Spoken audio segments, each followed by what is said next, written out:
នេះហើយអ្នកមានកិច្ចពុនពេលដែលនិយោជិតត្រូវបងពុនមុនហើយអ្វីដែលអ្នកមានបានធ្វើការសហការគ្នាពួកគេដឹងនឹងបានលទ្ធផលយ៉ាងនេះពួកគេរកប្រាក់ពួកគេចំណាយតាមចិត្តគេហើយគេបងពុនហើយអ្វីដែលអ្នកក្រនិងអ្នកប្រជុំធ្វើគឺពួកគេបានខំធ្វើការពួកគេបងពុនជូនរដ្ឋហើយពួកគេចាយវាក្នុងការរស់នៅពីប្រាក់ដែលនៅសេសសល់នេះនោះហើយជាភាពខុសគ្នាដ៏ធំមួយរវាងអ្នកមានអ្នកក្រនិងអ្នកប្រជុំពេលខ្ញុំបានបង្រៀនសិស្សនៅសាលាពីការងារពិតប្រាកដខ្ញុំបានរកឃើញពលរដ្ឋនិងកូនសិស្សសិក្សាពីការធ្វើអាជីវកម្មលើអចលនវត្ថុយើងបានផ្ដល់ឲ្យពួកគេនៅមេរៀនមូលដ្ឋានគ្រឹះនៃការរកស៊ីពិតប្រាកដតែពួកគេមិនដឹងពីមេរៀនវិនិយោគនោះទេបើនៅដូច្នេះពួកយើងរំភើបចិត្តពន់ពេកណាពីលបែងចរន្តសាច់ប្រាក់នេះព្រោះឥឡូវនេះយើងបានបរៀនសិស្សតិចតួចពីមូលដ្ឋានគ្រឹះពីរបៀបវិនិយោគនិងហិរញ្ញវត្ថុដូច្នេះយើងត្រូវបរៀនពួកគេឲ្យយល់ដឹងឲ្យបានច្បាស់ពីបញ្ហានេះដើម្បីឲ្យពួកគេយកទៅធ្វើការអនុវត្តក្នុងជីវិតពិត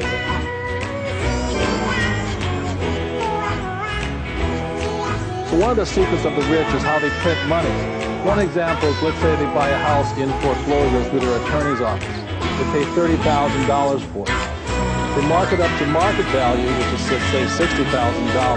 So they sell it for $60,000, and what they have is in $30,000, which they take back in the form of a note or IOU. So they've created now $30,000 in their asset column from this one transaction. Or another way of doing it is you take a piece of land, about 80 acres. I paid $100,000 for this whole chunk of land. There was a house on the property, so I chopped off 4 acres and sold the house for $145,000. So I made $45,000 from selling the house and 4 acres. I then divided up the land into 3 parcels, selling each parcel for $100,000 each, again taking it back in a note or a form of an IOU. So over here I have now invented $300,000 in my asset column. Or another example I do is called an IPO, initial public offering.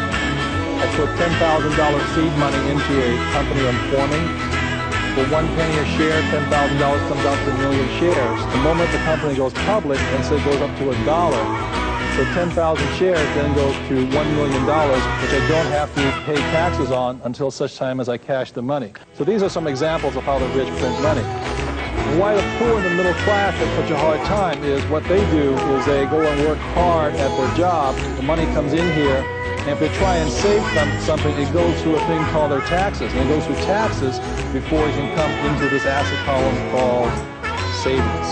So this is an example of why the poor and middle class have such a hard time saving any money, because the government takes a part of it before it gets into their asset column. We had the opportunity to play the game as a family. It was really nice to have us all around the table, having fun. It was also particularly interesting to see how the game reflected real life. I'm an attorney, once upon a time an engineer, but I was never really taught the basic financial principles that are illustrated by the game. I'm the accountant in the family. That's why you've never really had to learn the basic fundamentals of the game. And so my background, I'm a CPA, my background is accounting, so I understand the fundamentals as presented in the game. And what was particularly fun for me was I was able to help both Mike and my daughter Shelley understand the concepts that gave them problems.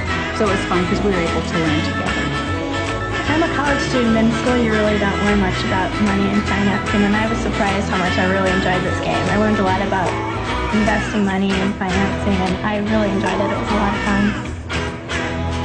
So a couple of years ago I wrote a book called You Want to Be Rich and Happy? Don't Go to School. It was an international bestseller.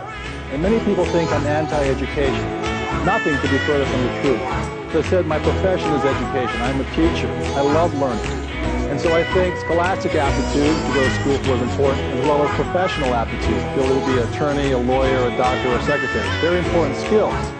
But also, in this world of great change, financial intelligence is excruciatingly important right now. This is the reason I created the game Cash Flow. But please remember, it's just the fundamentals, the beginning, the foundation. There's a lot more to learn. But always remember this also. No matter which way the economy goes, ultimately, whether you're poor, rich, or middle class, the choice is up to you. One of the foundations of learning is repetition. So please remember this. The more you play this game, the richer you will become.